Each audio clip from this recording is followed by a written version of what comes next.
नमस्कार दोस्तों, हर हर महादेव। दोस्तों, आज हम इस वीडियो में बात करेंगे हरतालिका तीज का व्रत कुंवारी लड़कियां किस प्रकार करें, कैसे वह हरतालिका तीज की पूजा करें और उनके लिए व्रत के नियम क्या क्या है।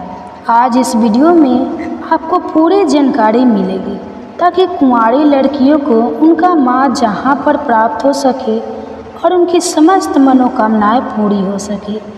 लेकिन अगर अभी तक आपने हमारे चैनल को सब्सक्राइब नहीं किया है तो जल्दी से सब्सक्राइब करके बेल आइकन को दबा दें। साथ ही इस वीडियो को लाइक करें और ज़्यादा से ज़्यादा दोस्तों के साथ शेयर करें। तो आइए शुरू करते हैं दोस्तों हरतालिका तीज का पाठ। तो दोस्तों, हरतालिका तीज भादो मास के शुक्ल पक्ष की तृतीया तिथि को मनाया जाता है। यह व्रत सुहागिन महिलाएं अपने पति की लंबी उम्र के लिए करती हैं। दोस्तों, यह व्रत जितना खास सुहागिन महिलाओं के लिए होता है उतना ही व्रत कुंवारी लड़कियों के लिए भी खास महत्व रखता है। इस दिन भगवान शिव और माता पार्वती जी की पूजा का विधान ऐसा कहा जाता है कि इस दिन माता पार्वती ने भगवान शिव को पति के रूप में अपने के लिए कठोर तपस्या की थी। दोस्तों, हरतालिका तीज का व्रत सुहागन महिलाओं के साथ साथ कुंवारी लड़कियों के लिए भी खास होता है। यदि कोई कुंवारी लड़की इस दिन पूरे विधि विधान से व्रत रखती है और पूजा करती है तो उसे मनचाहे वर की प्राप्ति होती है। यदि कोई कुंवारी लड़की किसी को प्रेम करती है और अगर वह हरतालिका तीज का व्रत रखती है तो उसे उसका प्रेमी पति के रूप में अवश्य प्राप्त होता है। इतना ही नहीं, उसे कन्या का वैवाहिक जीवन भी सदा सुख में बना रहता है। इसके साथ जिन लड़कियों के विवाह में विलम्ब हो रहा है या कोई दिक्कत या अड़चन आ रही है तो उसे भी हरतालिका तीज का व्रत जरूर रखना चाहिए। इस व्रत को रखना विवाह का योग शीघ्र बताता है। और यदि किसी लड़की की कुंडली में कोई ग्रह दोष है या कोई ऐसा योग बन रहा है जो उसके विवाह में बड़ा देर लगा रहा है तो उसे भी हरतालिका तीज का व्रत जरूर रखना चाहिए। इस व्रत को रखने से ग्रह समाप्त होता है और विवाह में आ रही अड़चन सभी प्रकार की परेशानियां भी खत्म हो जाएगी। तो दोस्तों, चलिए अब जानते हैं कि कुंवारी लड़कियों के हरतालिका तीज के दिन व्रत और पूजा कैसे करनी है। तो सबसे पहले कुंवारी लड़कियों को यह डिसाइड करना चाहिए कि हरतालिका तीज का व्रत भी निर्जला करेगी या फिर फलाहार। आपको पता ही होगा कि हरतालिका तीज का व्रत निर्जला और निराहार रहना चाहिए। लेकिन अगर आप बिना जल और अन्न ग्रहण करें इस व्रत को नहीं कर सकती तो फिर आप फलाहार करके भी इस व्रत को कर सकती हैं। लेकिन इस व्रत में आपको नमक का सेवन नहीं करना चाहिए और इस व्रत का पारण अगले दिन सुबह किया जाएगा। दोस्तों, यह व्रत और अच्छे से लेकर अगले दिन सूर्योदय तक किया जाता है, इसलिए इस दिन भर का उपवास रखना चाहिए। इसके अलावा इस दिन श्रृंगार भी करना चाहिए।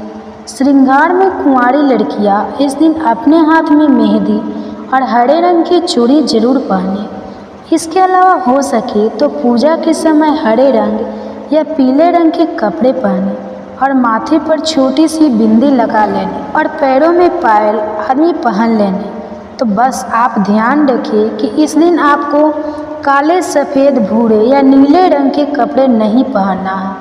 इस दिन आप हरे, पीले, लाल रंग के कपड़े पहने, यही शुभ रहेगा। आपको बता दें कि हरतालिका तीज पर माता पार्वती को सुहाग यानी श्रृंगार का समाज भी चढ़ाया जाता है।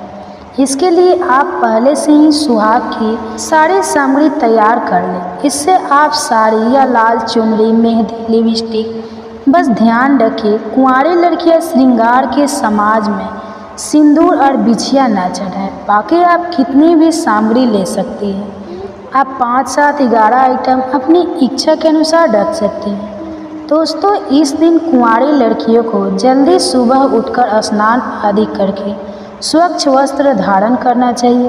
फिर इसके बाद आप अपने घर की पूजा स्थल पर बैठकर व्रत का संकल्प लें। आप अपने दाहिनी हाथ में थोड़ा सा जल अक्षत पुष्प लेकर व्रत का संकल्प ले और अपनी मनोकामना बोले। इसके बाद आप अपनी डेली वाली पूजा करें और भगवान शिव पार्वती जी की पूजा और आरती भी करें। इसके बाद आपका निर्जला व्रत स्टार्ट हो जाएगा। या जिन लोगों ने फलाहारी व्रत रखा है तो वह सुबह की पूजा के बाद फलाहार कर सकते हैं। अब इसके बाद आप पूजा के लिए बालू या रेत या काली मिट्टी से भगवान से माता पार्वती और गणेश जी की मूर्ति अपने हाथों से बनाएं। दोस्तों, हरतालिका तीज की पूजा कहीं कहीं सुबह कर ली जाती है और कई जगह हरतालिका तीज की पूजा प्रदोष काल में यानी शाम को की जाती है। प्रदोष काल यानी 3 रात के मिलने का समय होता है, तो आप प्रदोष काल में पूजा करें कि श्रेष्ठ रहेगा। यदि आप शाम को पूजा कर रहे हैं तो पुनः स्नान करके स्वच्छ वस्त्र पहनकर थोड़ा श्रृंगार करके रेडी हो जाइए। अब आप पूजा के स्थान को साफ सुथरा करके गंगा जल छिड़क कर शुद्ध कर लेंगे। अब एक लकड़ी की चौकी पर लाल रंग का वस्त्र बिछा लेंगे। उस पर भगवान शिव, माता पार्वती और गणेश जी की मूर्ति स्थापित करते हैं और उनका श्रृंगार करें। उन्हें सुंदर चमकीले वस्त्र पहनाएं, गहनों से सजाएं और फुलेरा आदि बनाएं। अब आप सबसे पहले गणेश जी का पूजन करें। इसके बाद शिव जी का और माता पार्वती जी का पूजा करें। दोस्तों, शिव जी को सफ़ेद चंदन का तिलक लगाएं, बेलपत्र, धतूरा, फूल माला आदि अर्पित करें। शिव जी को वस्त्र चढ़ाएं। इसके बाद माता पर भेंट करें, पूजा करें, उन्हें सुहाग का सामान चढ़ाएं। अब माता पार्वती और शिव जी को भोग लगाएं। आप सफ़ेद मिठाई या घर पर बनी मिठाई का भोग लगाएं। आप हलवे का भोग भी लगा सकते हैं। इस दिन खासकर कड़ी खीरे का भोग जरूर लगाएं। फिर जो भी फल उपलब्ध हो उसका भोग लगाएं। इस दिन घाट पर लोग पार्वती जी के जेवर भी बनाकर चढ़ाते हैं। इसके बाद दूध देवताल कर हरतालिका तीज की व्रत कथा पढ़ें। वह सुने। कथा सुनने के बाद आरती करके विधिवत पूजा को संपन्न करें। इसके बाद इसने रात्रि जागरण जरूर करें, भजन कीर्तन करें। फिर अगले दिन सुबह प्रातःकाल पुनः स्नान करके पूजा आदि करें। पूजा में कुंवारी लड़कियों को माँ गौरी जी के माथे पर सिंदूर लगाना है और वही सिंदूर अपने माथे पर लगाते हुए मंगोरी से प्रार्थना करें कि माँ मुझे अच्छा सुहाग देना और आपका शीघ्र विवाह हो जाए। ध्यान रखें कि कुंवारी लड़कियों को सिंदूर माता पार्वती की मांग में नहीं लगाना। तो मैंने यह सुहागन स्त्रियां करती है व्रत, तो माता को सिंदूर चढ़ाकर सुहाग के लिए वो अपने लिए लगा लेती है। तो कुंवारी लड़कियां ऐसा ना करें। अब आपने जो भी भोग प्रसाद चढ़ाया है उसे खाकर अपने व्रत का पालन करें। आपका कड़ी खीरा हलवा खाकर व्रत खोल सकें। और अंत में जो भी पूजन सामग्री है उसे एकत्र करके साथ में भगवान की मूर्ति किसी नदी या तालाब में विसर्जित करें। इस प्रकार से आप हरतालिका तीज का व्रत पूर्ण करें। तो दोस्तों, ये जानकारी आपको अच्छी लगी तो कमेंट्स में हर हर महादेव और जय माता पार्वती जरूर लिखें। अगर आपका कोई सवाल है तो उसे कमेंट बॉक्स में अवश्य पूछ लें और इस वीडियो को लाइक करें और अपने दोस्तों के साथ शेयर करें। अगर चैनल पे नए हैं तो चैनल को सब्सक्राइब करें। धन्यवाद। पूजा नहीं किया करती थी। कमलकांत उसे समझाता कि ऐसा ना करने से सूर्य भगवान जो कि हमारे कुल देवता हैं वह नाराज हो जाएंगे, पर वह नहीं मानती और अपनी जेठानी को अनपढ़ गुआर कहकर उसका मजाक उड़ाया करती थी। दोनों भाई एक साथ रहते थे, एक ही साथ में काम करते, घर में सुख शांति थी। लेकिन एक दिन संजना किसी बात पर सत्यवती से लड़ाई हो गई और वह कमलकांत से कहने लगी कि वह यहाँ नहीं रहेगी। सभी ने उसे बहुत समझाया पर वह नहीं मानी और घर, खेत, रुपया, पैसा आदि में बंटवारा करा दिया। अब दोनों भाई अलग रहने लगे। आज रविवार के दिन सत्यवती ने व्रत किया। शाम को उसने सूर्य भगवान की पूजा की और जल चढ़ाया। उसी समय संजना वहाँ आई और कहने लगी, यदि तुम्हारे सूर्य भगवान इतने ही सच्चे हैं तो शाम होते ही मुंह छुपाकर भाग क्यों जाते हैं, और जब भी बादल आते हैं वे उनके पीछे क्यों छुप जाते हैं। तो कभी ऐसा भगवान की पूजा नहीं कर सकती है। और सत्यवती ने उसे बहुत समझाया पर वह नहीं मानी। और सत्यवती और सूर्य भगवान की हंसी उड़ाते हुए उस घर से ली गई सत्यवती को बहुत दुख हुआ। उसे डर भी था कि अधिक कुल देवता नाराज हो गए तो परिवार पर बहुत संकट आ सकता है।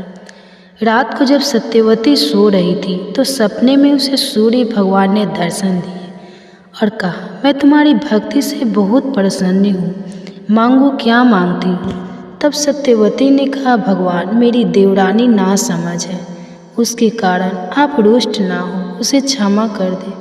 सत्यवती की बात सुनकर सूर्यदेव बहुत प्रसन्न हुए और उन्होंने कहा, ठीक है, मैं उसे माफ़ करता हूँ। मेरे साथी में तुम्हें सोने का एक सिक्का देता हूँ, इसे अपने धन के साथ रख देना, तुम्हें कभी धन की कमी नहीं होगी। यह कहकर सूर्य भगवान अंतर ध्यान हो गए। सुबह जब सत्यवती उठी तो देखा उसके सिरहाने सोने का सिक्का चमक रहा था।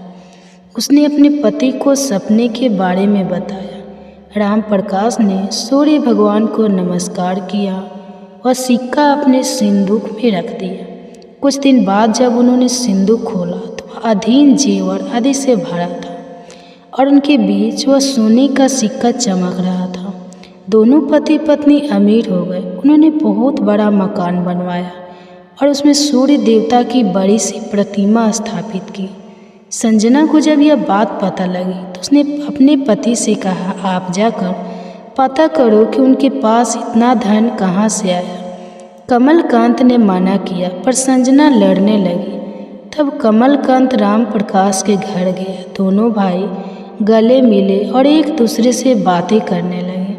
कमलकांत के पूछने पर राम प्रकाश ने उसे सब बता दिया कि संजना ने जब यह सुना तो उसने भी लालच में आकर सूर्य भगवान का व्रत किया, पर उसके मन में जरा भी श्रद्धा नहीं थी। उसने बड़ी मुश्किल से दिन का आटा और शाम को व्रत खोला। रात में वह सोई पर उसे कोई भी सपना नहीं आया। सुबह उठकर देखा तो कहीं कोई सिक्का नहीं था। उसे लगा उसके जेठ जेठानी ने उसके पति से झूठ बोला है, भगवान तो होते ही नहीं। इस तरह वह लड़ने के लिए बाहर निकली। तभी वारे अधिकारी खड़ा था। उसने संजना से खाना मांगा।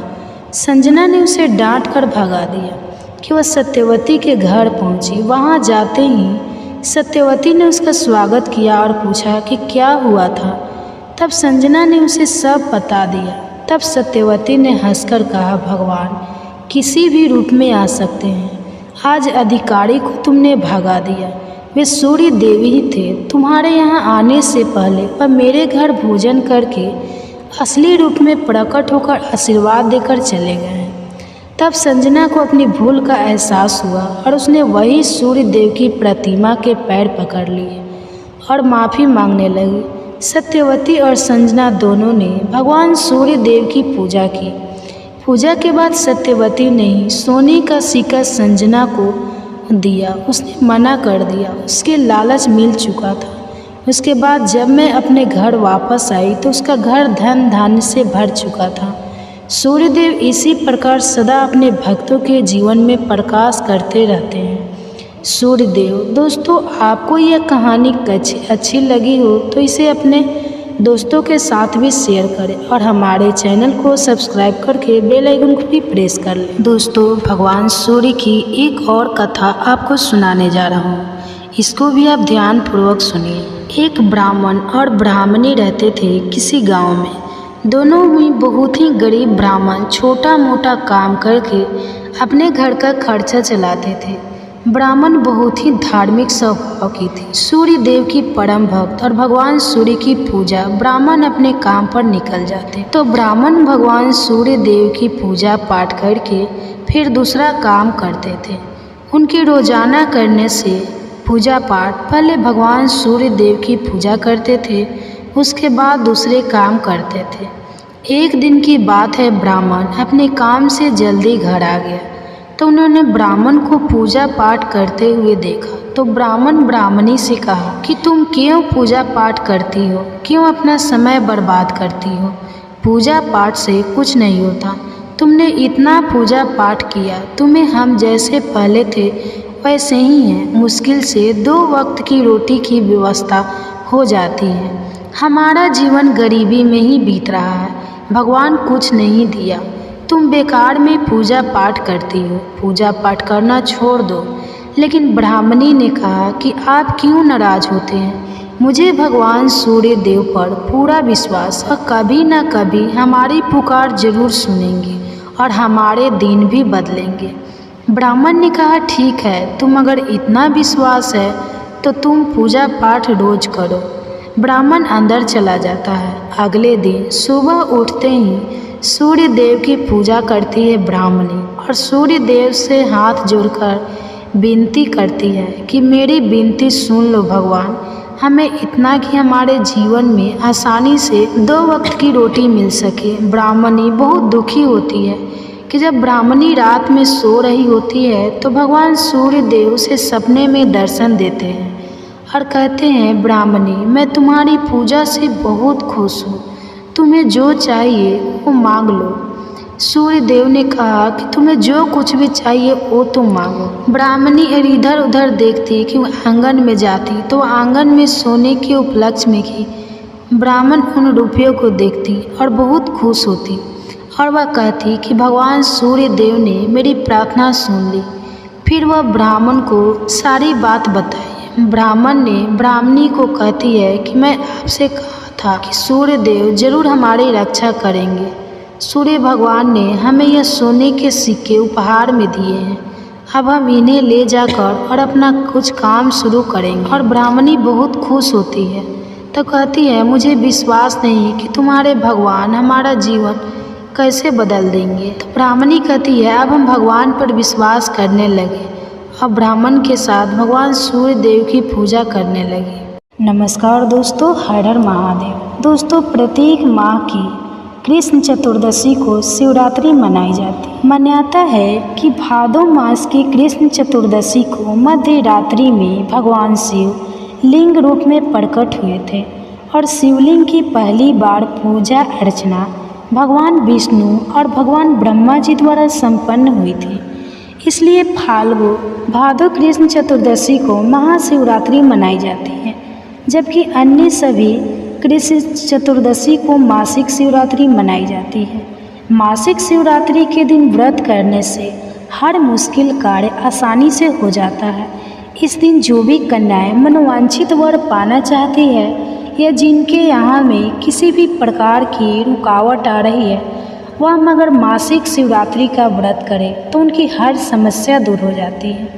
तो शिव पुराण में कहा गया है कि इस दिन जो भी सच्चे मन से व्रत करता है और व्रत कथा सुनता है, उसकी हर इच्छा पूरी हो जाती है। जो भी श्रद्धालु मासिक शिवरात्रि का व्रत करना चाहते हैं वह इसे महाशिवरात्रि से आरंभ कर सकते हैं और 1 साल तक कायम रख सकते हैं।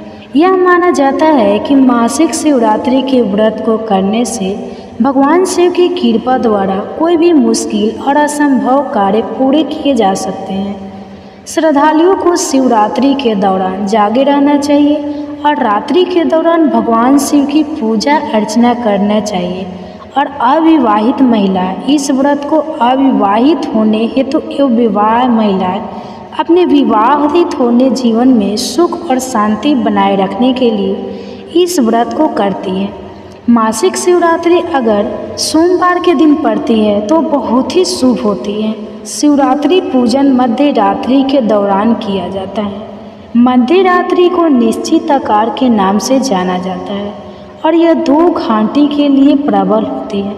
तो दोस्तों, आइए जानते हैं मासिक शिवरात्रि की पूजा विधि। दोस्तों, मासिक शिवरात्रि के दिन सुबह सूर्योदय से उठकर स्नान आदि कार्यों से निर्मित हो जाए। अपने पास के मंदिर में जाकर भगवान शिव परिवार की धूप दीप नैवेद्य फल और फूलों आदि से पूजा करना चाहिए।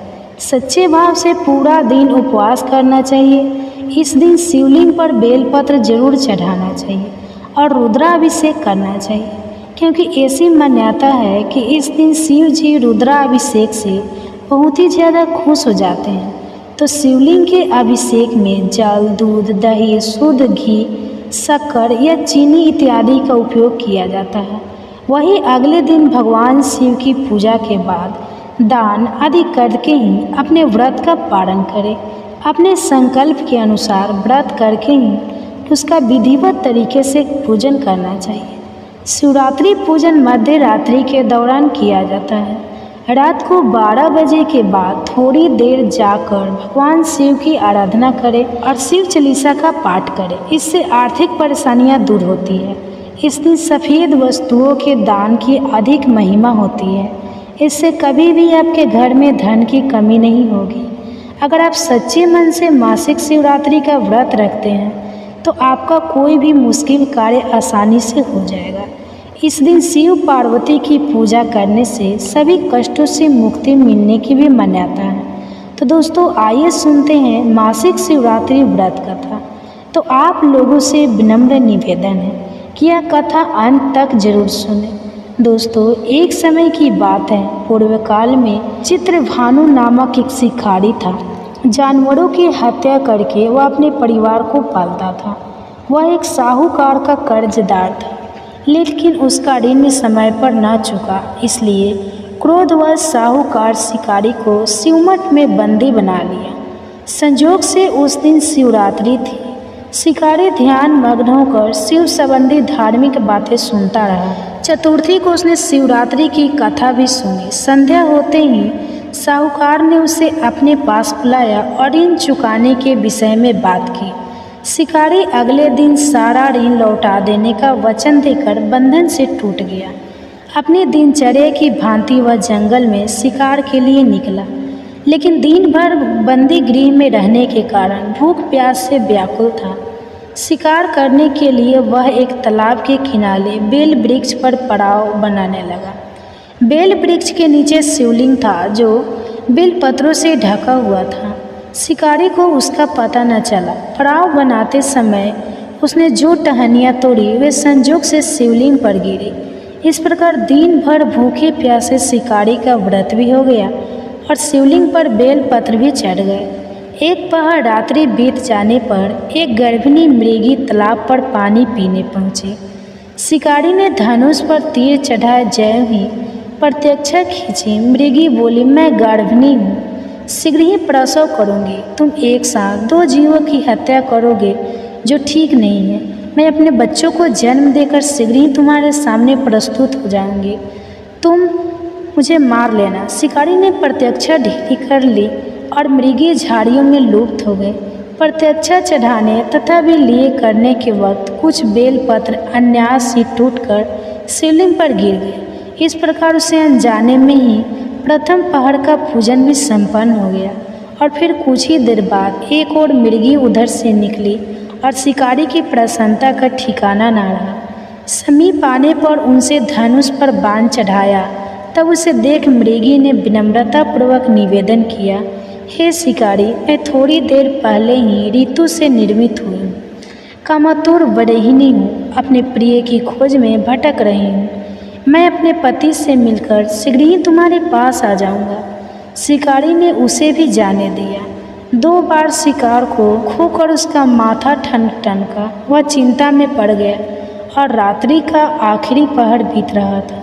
इस बार भी धनुष से अलग कर कुछ बेलपत्र शिवलिंग पर जा गिरे तथा दूसरे पहर की पूजन भी संपन्न हो गई। शिकार को खोलो और उसका माथा टनका। वह चिंता में पड़ गया।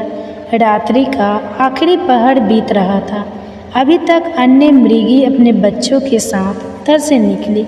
शिकारी के लिए स्वर्णिम अवसर था। उसने धनुष पर तीर चढ़ाने में देर न लगाई। वह तीर छोड़ने ही वाला था कि मृगी बोली, हे पारधी, मैं इन बच्चों को पिता के हवाले करके लौट आऊँगी। उस समय मुझे मत मार। शिकारी हंसा और बोला, सामने आए शिकार को छोड़ दो, मैं ऐसा मूर्ख नहीं। इससे पहले मैं 2 बार अपना शिकार खो चुका हूँ। मेरे बच्चे भूख प्यास से तड़प रहे होंगे। तब उत्तर में मृगी ने फिर कहा, जैसे तुम्हें अपने बच्चों की ममता सता रही है, ठीक वैसे ही मुझे भी सता रही है। इसलिए सिर्फ बच्चों के नाम पर मैं थोड़ी चीर के लिए जीवन दान मांग रही हूँ। यह शिकारी, मेरा विश्वास करो, मैं इनके पिता के पास छोड़कर तुरंत लौटने की प्रतिज्ञा करती हूँ। और फिर मृगे की दंस्वर सुनकर शिकारी के उस पर दया आ गई और उसने उस मृगे को भी जाने दिया। शिकार के अभाव में बेल वृक्ष पर बैठा शिकारी बेल पत्र तोड़ तोड़ कर नीचे फेंकता जा रहा था। पाँव पटकने को हुए तो एक हष्ट पुष्ट मृग उसी रास्ते पर आया। शिकारी ने सोच लिया कि शिकार तो वह अवश्य करेगा। शिकारी की तनी प्रत्यक्षा देखकर मृग विनीत स्वर में बोला, हे शिकारी भाई, यदि तुमने मुझसे पूर्व आने वाली 3 मृगियों तथा छोटे छोटे बच्चे को मार डाला है तो चीर मारने में विलंब न करो, ताकि उन्हें वियोग में मुझे एक क्षण भी दुख न सहना पड़े। मैं उन मृगियों का पति हूँ। यदि तुमने उन्हें जीवन दान दिया है तो मुझे भी कुछ क्षण जीवन दान देने की कृपा करो। मैं उनसे मिलकर तुम्हारे सामने उपस्थित हो जाऊंगा। और मृग की बात सुनते ही शिकारी के सामने पूरी रात का घटना चक्र घूम गया। उसने सारी कथा मृग को सुना दी। तब मृग ने कहा, मेरी दोनों पत्नियां जिस प्रकार प्रतिज्ञाबद्ध होकर गई है, मेरी मृत्यु से अपने धर्म का पालन नहीं कर पाएगी। अतः जैसे तुमने उन्हें विश्वास पात्र मानकर छोड़ा है, वैसे ही मुझे भी जाने दो। मैं उन सबके साथ तुम्हारे सामने शीघ्र ही उपस्थित होता हूँ। दोस्तों, उपवास, रात्रि जागरण तथा शिवलिंग पर बेलपत्र चढ़ाने से शिकारी का हिंसक हृदय निर्मल हो गया था। उसमें भगवत शक्ति का वास हो गया था। धनुष तथा बाण उसके हाथ से सहज ही छूट गए। भगवान शिव की अनुकंपा से उसका हृदय करुणिक भाव से भर गया। वह अपने अतीत के कर्मों को याद करके पश्चाताप की ज्वाला में जलने लगा। और फिर थोड़ी ही देर बाद मृग सब परिवार शिकारी के समक्ष उपस्थित हो गया ताकि वह उनका शिकार कर सके।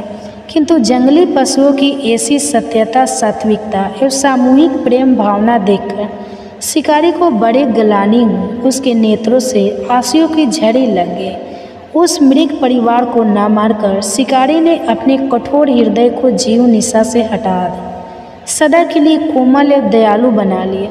दोस्तों, अनजाने में शिवरात्रि के व्रत का पालन करने पर भी शिकारी को मोक्ष की प्राप्ति हुई।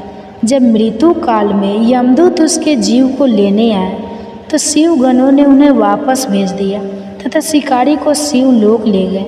शिव जी की कृपा से ही अपने इस जन्म में राजा चित्रभानु अपने पिछले जन्म को याद रख पाए तथा महाशिवरात्रि के महत्व को जानकर उसका अगले जन्म में ही पालन कर पाए। दोस्तों, शिकारी की कथा अनुसार हमें यह संदेश मिलता है कि भगवान को महादेव तो अनजाने में किए गए व्रत का भी फल दे देते हैं, पर वास्तव में महादेव शिकारी की दया भाव से प्रसन्न हुए। अपने परिवार के कष्ट का ध्यान होते हुए भी शिकारी ने मृग परिवार को जाने दिया। यह करुणा ही वस्तु तो शिकारी को उन पंडित एवं पुजारियों से उत्कृष्ट बना देती है जो कि सिर्फ रात्रि जागरण, उपवास, युमन, दूध, दही, बेलपत्र आदि द्वारा भगवान शिव को प्रसन्न कर लेना चाहते हैं।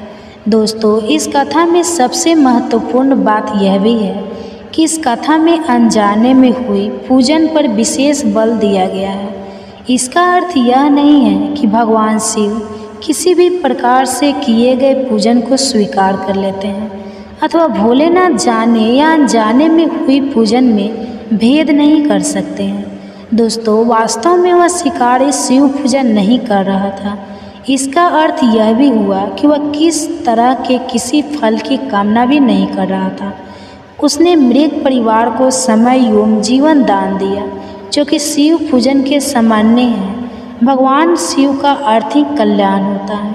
उन निरीह प्राणियों का कल्याण करने के कारण ही शिकारी शिव तत्व को जान पाया तथा शिव उसका साक्षात हुआ है।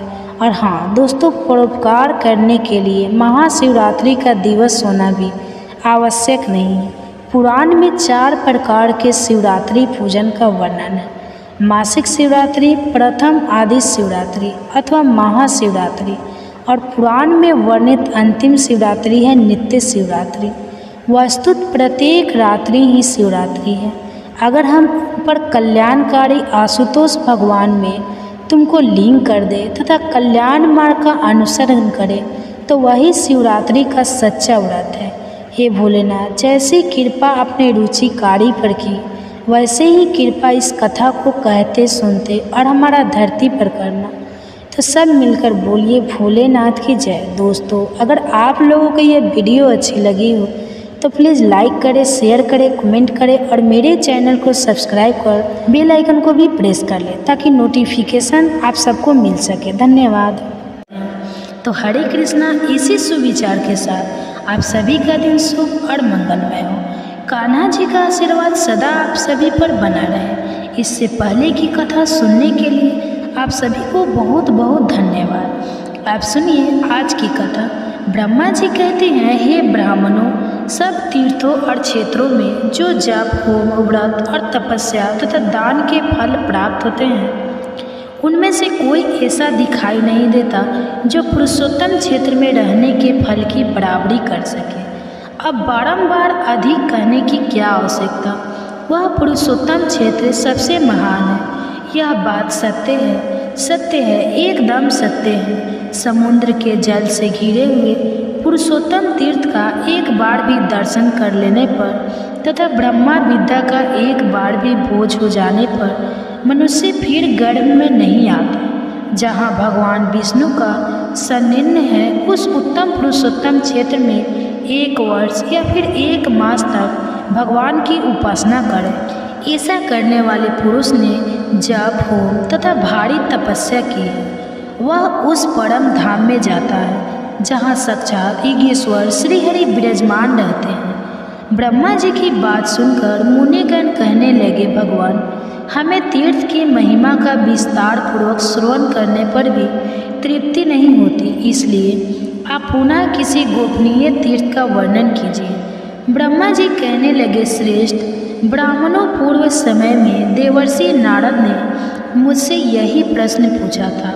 उस समय मैंने प्रयत्न पूर्वक जो कुछ उनसे कहा था वही तुम्हें भी बतलाता हूँ। सुनो नारद जी। नारद जी ने पूछा, जगपते, स्वर्गलोक, मृतलोक और रसातल में कुल कितने तीर्थ हैं तथा सभी तीर्थों में सदा कौन सबसे बढ़कर तीर्थ है?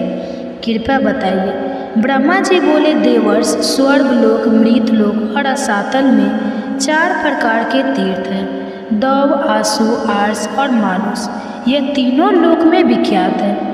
जम्बू द्वीप में भारतवर्ष तीर्थ भूमि है, वह तीनों लोकों में विख्यात है। बेटा, वह कर्म भूमि है, इसलिए उसे तीर्थ कहते हैं। पहले मैंने तुम्हें जो बताए हैं वे सब तीर्थ भारतवर्ष में ही हैं। हिमालय और विंध्य पर्वत के बीच में 6 ऐसी नदियाँ हैं जिनका प्रकट ब्रह्मा, विष्णु तथा शिव इन देवताओं से हुआ है।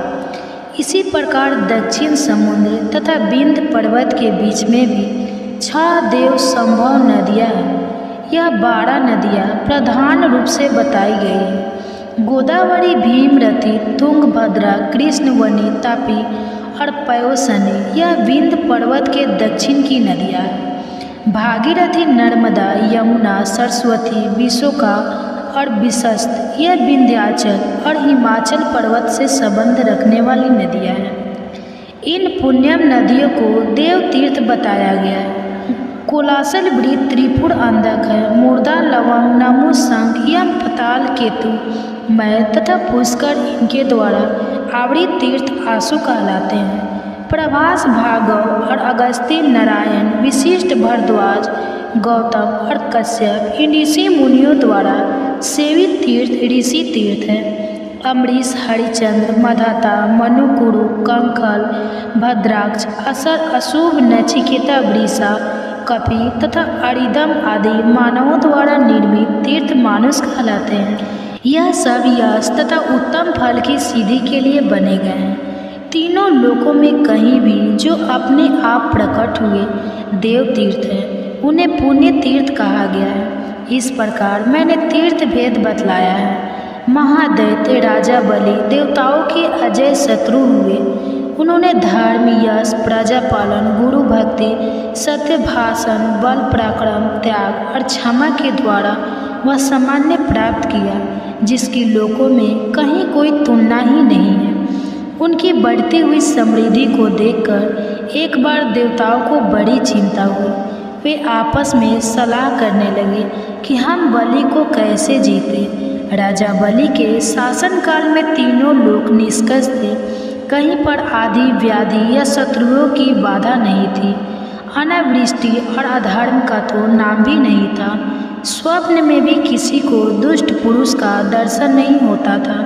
देवताओं को उनकी उन्नति बाण की तरह चुभने लगी। बलि की कृति रूपी तलवार से वे टुकड़े टुकड़े हुए जाते थे तथा उनके शासन रूपी शक्ति से देवताओं के समस्त अंग विदीर्ण हो रहे थे, इसलिए उन्हें कभी कांति नहीं मिलती थी। अब देवता उनसे द्वेष करने लगे, उनके यश रूपी अग्नि से जलने लगे। इसलिए देवतागण व्याकुल होकर भगवान विष्णु की शरण में गए। जाकर देवतागण कहने लगे, शंख चक्र और गदा धारण करने वाले जगन्नाथ, हम पीड़ित हैं, हमारी सत्ता छीन गई है। आप हमारी ही रक्षा के लिए अस्त्र शस्त्र धारण करते हैं। आप जैसे स्वामी के होते हुए हम पर ऐसा दुख आ पड़ा है। हमारी जो वाणी आपको प्रणाम करती थी, वही एक दैत्य को कैसे नमस्कार करेगी। हे सुरेश्वर, आपको ऐश्वर्य से पुष्ट होकर अपने ही पराक्रम से तीनों लोकों को जीतकर हम स्थिर होंगे। अब दैत्य को हम कैसे नमस्कार करें। देवताओं का ऐसा वचन सुनकर दैत्यों का संहार करने वाले भगवान ने देव कार्य की सिद्धि के लिए इस प्रकार कहा। श्री भगवान बोले, देवताओं, बलि मेरा भक्त है, उसे देवता या असुर कोई भी नहीं मार सकते। जैसे तुम लोग मेरे द्वारा पालन पोषण के योग्य हो, वैसे ही बलि भी है। मैं बिना युद्ध के ही स्वर्ग से बलि का राज्य छीन लूँगा और को बांधकर तुम्हारा राज्य तुम्हें लौटा दूंगा। ब्रह्मा जी कहते हैं, बहुत अच्छा कहकर देवता स्वर्ग में चले गए। इधर देवताओं के स्वामी भगवान विष्णु ने अदिति के घर में प्रवेश। उनके जन्म के समय अनेक प्रकार के उत्सव होने लगे। यज्ञेश यज्ञ पूर्वक पुरुष स्वयं ही वामन रूप में अवतरित हुए। इसी समय बलवान में श्रेष्ठ बलि ने अश्वमेघ यज्ञ की दीक्षा ली। प्रधान ऋषि तथा वेद वेदांग के ज्ञाता पुरोहित शुक्राचार्य ने उस यज्ञ का आरंभ कराया। स्वयं शुक्र ही यज्ञ के आचार्य थे। उस यज्ञ में भविष्य का भाग लेने के लिए जब सब देवता निकट आए, तब दान दो, भोजन करो, सबका सत्कार करो, पुण्य हो गया, पुण्य हो गया, ऐसा शब्द यज्ञ मंडप में गूंजने लगे।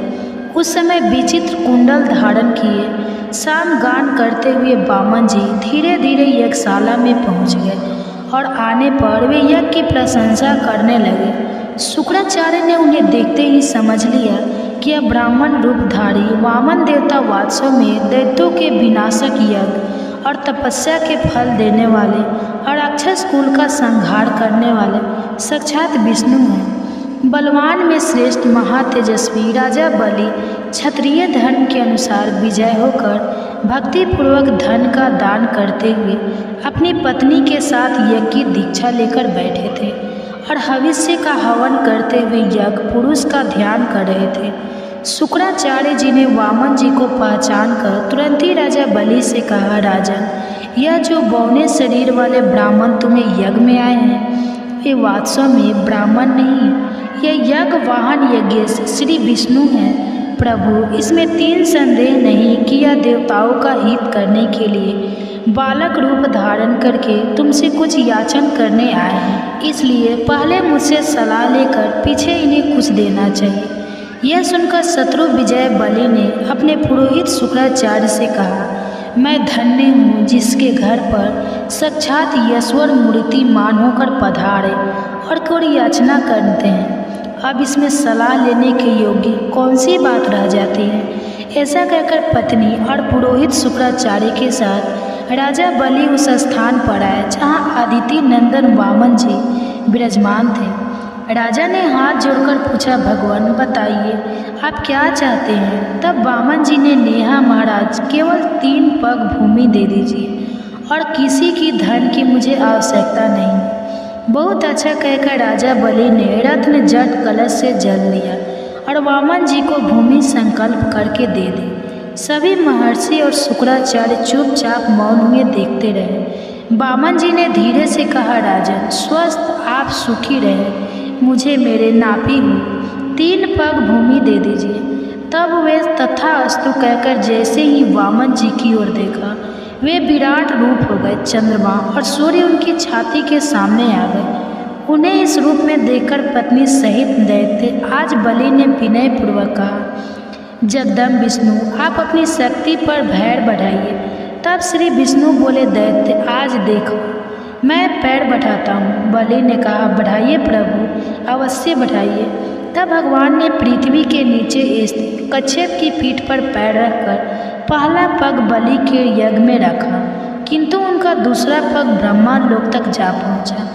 उस समय उन्होंने बलि से कहा, दैत्य, मेरा तीसरा पग रखने के लिए तो अब स्थान ही नहीं बचा, कहाँ रखूँ स्थान? 2 यह सुनकर बलि ने हंसते हुए कहा, जगत, मैं देवेश्वर, आपने ही तो जगत की सृष्टि की है, मैं तो इसका सृष्टा नहीं हूँ। अगर यह छोटा सा थोड़ा हो गया हो तो इसमें तो आपकी ही दोष है, मैं क्या करूँ?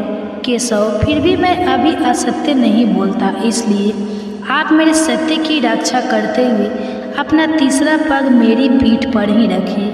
बलि का यह वचन सुनकर वेद त्रय रूप देव पूजित भगवान प्रसन्न होकर बोले, दैत्य, आज मैं तुम्हारी भक्ति से बहुत प्रसन्न हूँ, तुम्हारा कल्याण हो, कोई वर मांगो। तब बलि ने जगत के स्वामी भगवान त्रिभुवन से कहा, अब मैं आपसे याचना नहीं करूँगा।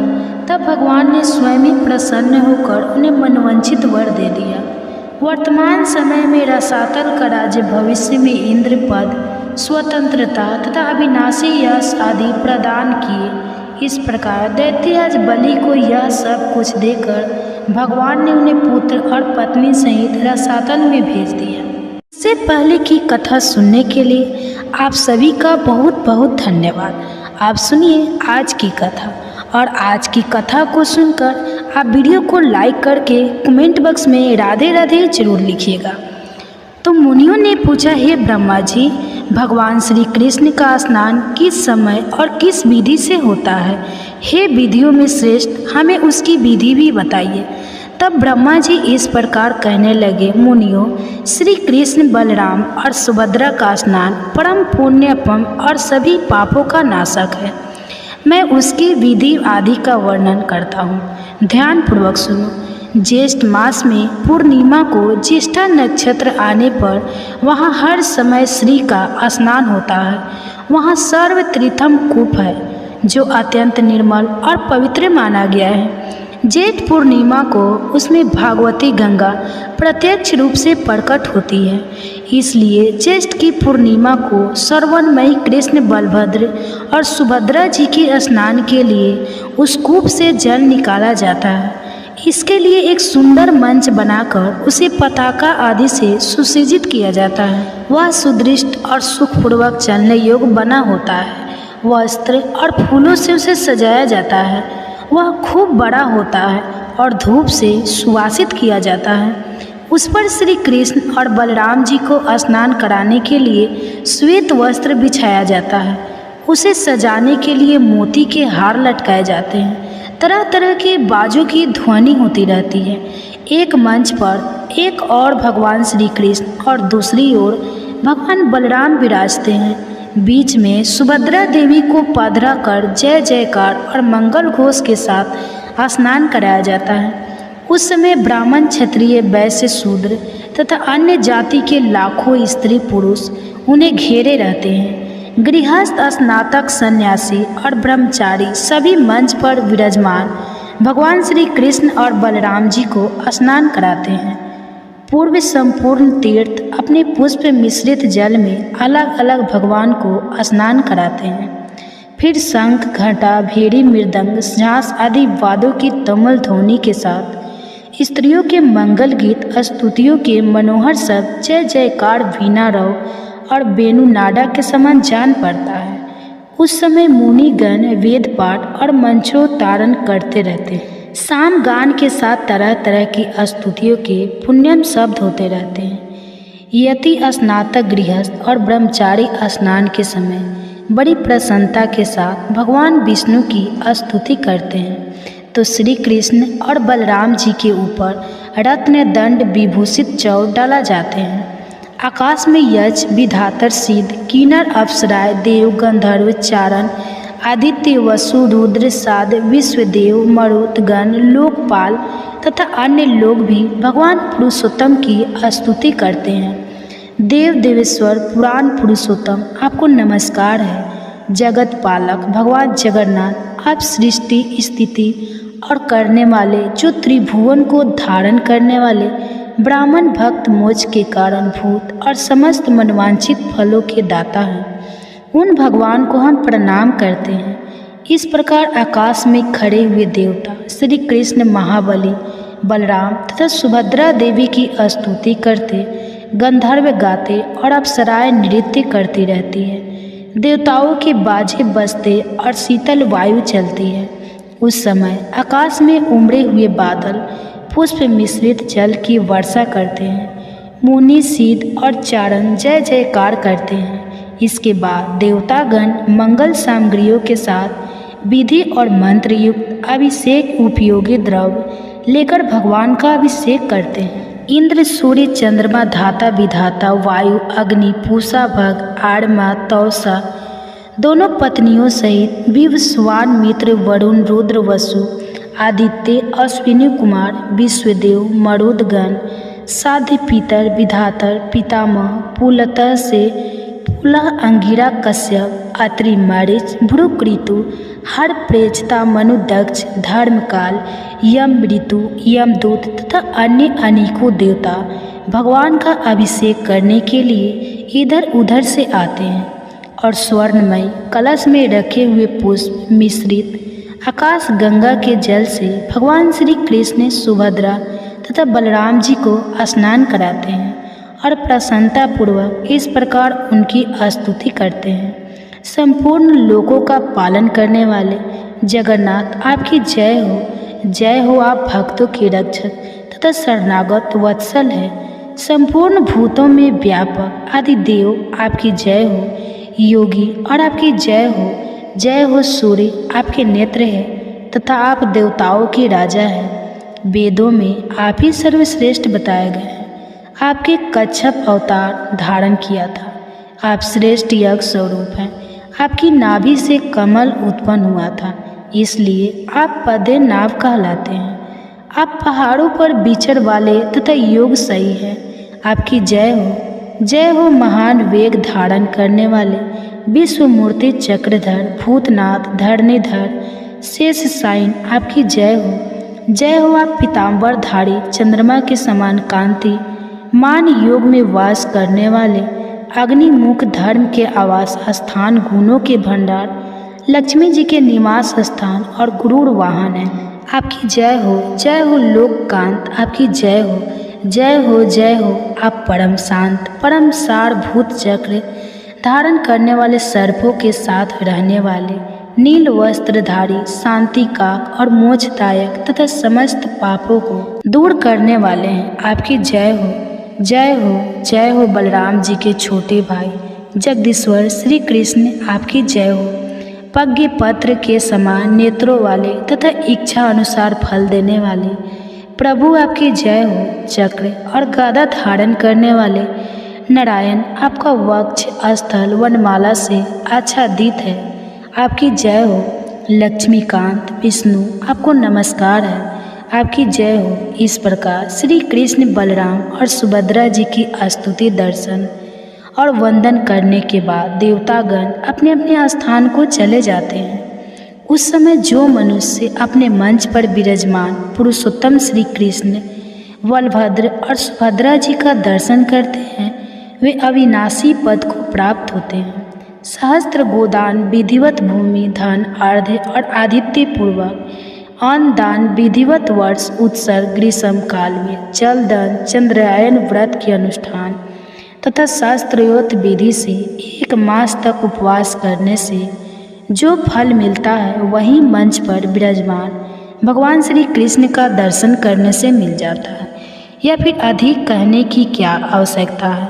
संपूर्ण तीर्थों में व्रत और दान का जो फल बतलाया गया है वह मंच स्थल श्री कृष्ण, सुभद्रा जी और बलराम जी का दर्शन करने मात्र से प्राप्त हो जाता है। इसलिए स्त्री हो या पुरुष सबको उस समय पुरुषोत्तम जी का दर्शन करना चाहिए। इससे सब तीर्थों में स्नान आदि करने का फल मिलता है। भगवान के स्नान किए हुए शेष जल को अपने शरीर पर छिड़कना चाहिए। इससे पुत्र की इच्छा करने वाली स्त्री को पुत्र की प्राप्ति होती है, सुख चाहने वालों को सौभाग्य मिलता है और रोगा नाड़ी रोग से मुक्त हो जाती है और धन की इच्छा रखने वाली स्त्री को धन मिलता है। इसलिए भगवान श्री कृष्ण के स्नान विशेष जल को अपने अंगों पर जरूर छिड़कना चाहिए। वह संपूर्ण अभिलक्ष्य वस्तुओं को देने वाला है। जो स्नान के पश्चात दक्षिणा अभिमुख जाते हुए भगवान श्री कृष्ण का दर्शन करता है वे निश्चय ही ब्रह्मा हत्या आदि पापों से मुक्त हो जाता है। शास्त्रों में पृथ्वी की 3 परिक्रमा करने का जो फल बताया गया है वही दक्षिणाभिमुख यात्रा करते हुए भगवान श्री कृष्ण का दर्शन करने से प्राप्त होता है।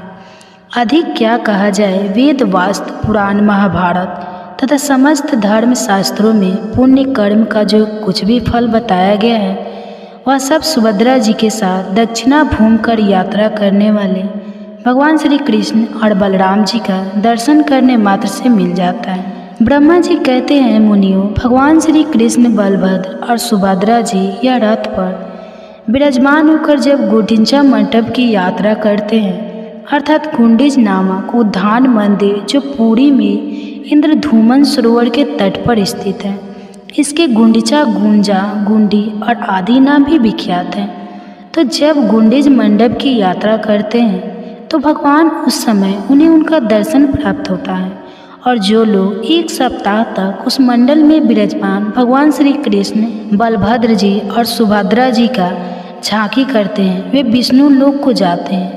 मुनियों ने पूछा, हे जगतपति, इस यात्रा का आरंभ किसने किया था? उसमें सम्मिलित होने वाले मनुष्य को क्या फल मिलता है? इस बारे में भी विस्तार पूर्वक बताइए। तब ब्रह्मा जी बोले, हे ब्राह्मणों, पूर्व काल में राजा इंद्र ने भगवान से प्रार्थना की कि मेरे सरोवर के तट पर 1 सप्ताह के लिए आपकी यात्रा हो। तब श्री भगवान बोले, राजन, तुम्हारे सरोवर के तट पर 7 दिनों के लिए मेरी यात्रा होगी। वह यात्रा गुंडिचा नाम से विख्यात और समस्त अभिलक्ष्य फलों को देने वाली होगी और मोक्ष प्रदान करने वाले भगवान नरसिंह का प्रभाव बतलाता हूँ। सुनो, उनके समस्त गुणों का वर्णन कौन कर सकता है, इसलिए मैं भी संक्षेप से ही बताऊंगा। इस लोक में जो कोई देवी अथवा मनुष्य सिद्धियाँ सुनी जाती है वे सब भगवान की कृपा से ही सिद्ध होती है। स्वर्ग, मृत्यु लोक, पाताल दिशा, जल, गांव तथा पर्वत, इन सबनों में भगवान की कृपा से ही मनुष्य की अबाध गति होती है। मुनिवर, सनातन कल्पराज अर्थात पूजा की सर्वश्रेष्ठ विधि और नरसिंह जी का तत्व जिसे देवता या असुर भी नहीं जानते, तो तुम्हें बताता हूँ, सुनो। उत्तम साधक को चाहिए कि जाग जौ की लपसी मूल, फल, खली अथवा सतों से भोजन की आवश्यकता पूर्ण करे या फिर केवल दूध पीकर रहे। इंद्रियों को वश में रखकर धर्म परायण होकर वन, कांत प्रदेश, पर्वत, नदी संगम या सिद्ध क्षेत्र या फिर नरसिंह जी के मंदिर में जाकर या स्वयं स्थापना करके भगवान की विधिवत पूर्वक पूजा करे। शुक्ल द्वादशी को उपवास करके जितेंद्रिय भाव से 20 लाख बार भगवान के मंत्र का जाप करे। ऐसा करने वाला भक्त उपपातक और महापातकों से युक्त होने पर भी मुक्त हो जाता है। पहले भगवान नरसिंह की परिक्रमा करके चंदन और धूप आदि के द्वारा उनकी पूजा करे। मस्तक झुकाकर प्रभु को प्रणाम करे और उनके माथे पर कपूर और चंदन मिले हुए चमेली के फूल चढ़ाए। इससे सीधी प्राप्त होती है। किसी भी कार्य में भगवान की गति कुंठित नहीं होती। ब्रह्मा, रुद्र आदि देवता भी उनके तेज को नहीं सह सकते। फिर संसार में सिद्ध, गंधर्व, मनुष्य, दानव, विधातर, यक्ष, किन्नर और महानागों की तो बात ही क्या है। एक बार भी भगवान नरसिंह का भक्ति पूर्वक दर्शन करने से करोड़ों जन्मों के पापों और दुखों से छुटकारा मिल जाता है। युद्ध, संकट, दुर्गम स्थान, चोर, व्याघ्र आदि की पीड़ा, प्राण संशय, विष, अग्नि, जल तथा ग्रह रोग आदि जनित कष्ट प्राप्त होने पर जो भगवान का ध्यान करता है वह सब प्रकार की आपत्तियों से छुटकारा पा जाता है। जैसे सूर्य देव होने पर महान अंधकार दूर हो जाया करता है, ठीक उसी प्रकार भगवान नरसिंह का दर्शन होने पर यह सभी उपद्रव भी नष्ट हो जाते हैं। अनंत नामक वासुदेव जी का भक्ति पूर्वक दर्शन और उन्हें वंदन करने पर मनुष्य सभी पापों से मुक्त होकर परम पद को प्राप्त होता है। मैंने, इंद्र ने तथा विभीषण ने भी इनकी आराधना की है। फिर कौन मनुष्य भला उनकी आराधना नहीं करेगा? जो मनुष्य श्वेत गंगा में स्नान करके श्वेत माधव तथा मत्स्य माधव का दर्शन करता है वह श्वेत द्वीप में जाता है। तब मुनियों ने कहा, हे भगवान, अब आप श्वेत माधव के महात्म का पूरी से वर्णन कीजिए, साथ ही भगवान की प्रतिमा का वृतांत भी विस्तार के साथ बताइए कि धरती में विख्यात भगवान के पवित्र क्षेत्र में श्वेत माधव की स्थापना किसने की थी। तब ब्रह्मा जी इस प्रकार बोले कि हे मुनिवर, सतयुग में श्रेष्ठ नाम के एक बलवान राजा थे, बड़े बुद्धिमान, धर्म शूरवीर, सत्य प्रतीक और दृढ़ता पूर्वक व्रत का पालन करने वाले। उनके राज्य में 1000 वर्षों तक मनुष्य की आयु होती थी और किसी भी बालक की मृत्यु नहीं होती थी, अर्थात किसी की भी अकाल मृत्यु वहाँ नहीं होती थी। इस प्रकार राजा श्वेत के राज्य में कुछ समय व्यतीत होने के बाद एक घटना घटित हुई। कपाल गौतम नामक एक परम धर्मात्मा ऋषि थे। उनका एक पुत्र हुआ जो कालवंश दांत निकलने से के पहले ही चल बसा। उसे गोद में लेकर बुद्धिमान ऋषि राजा के पास आई। राजा ने ऋषि कुमार को अचेत अवस्था में सोया देखकर उसको जीवित करने के लिए प्रतिज्ञा की। राजा बोले, अगर यमलोक में गए हुए इस बालक को मैं 7 दिन के भीतर ना ला सकी तो मैं जलती हुई चिता पर चढ़ जाऊंगा। ऐसा कहकर राजा ने लाख नील कमलों से महादेव जी की पूजा करके उनके मंत्र का जाप आरंभ कर दिया। जगदीश्वर भगवान शिव राजा की अत्यंत भक्ति का विचार करके पार्वती जी के साथ उनके सामने प्रकट हुए और बोले, राजन, मैं तुम पर बहुत प्रसन्न हूँ। महादेव जी का यह वचन सुनकर राजा श्वेत ने सहसा उनकी ओर देखा। वे सब अंगों में भस्म रमाए हुए थे। उनके शरीर की कांति शरदकालीन चंद्रमा और कूद के समान थी। उनके नेत्र विकट थे, व्याघ्र चर्म का वस्त्र और उनकी ललाट में चंद्रमा की रेखा थी। उन पर नजर पड़ते ही राजा ने सहसा पृथ्वी पर गिरकर उन्हें प्रणाम किया और फिर कहा, प्रभु, अगर आप मुझ पर प्रसन्न हैं और अगर कि मुझ पर दया है तो काल के वंश में पड़ा हुआ यह ब्राह्मण बालक पुनः जीवित हो जाए। यही मेरी प्रतिज्ञा है। महेश्वर, आप इसे यथा योग्य, आयुष युक्त और कल्याण का भागी भी बनाए। श्वेत की यह बात सुनकर महादेव